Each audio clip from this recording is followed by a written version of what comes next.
My name is Muhammad Khairul Fawaz Behemi.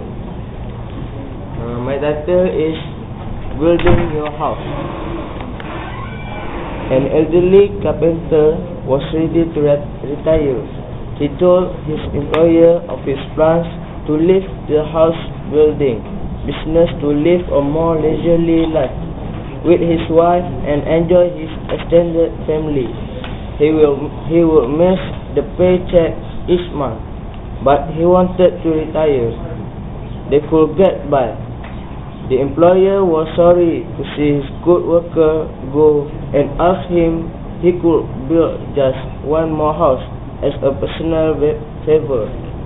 The carpenter said yes, but over time it was easy to see that his heart was not in his work.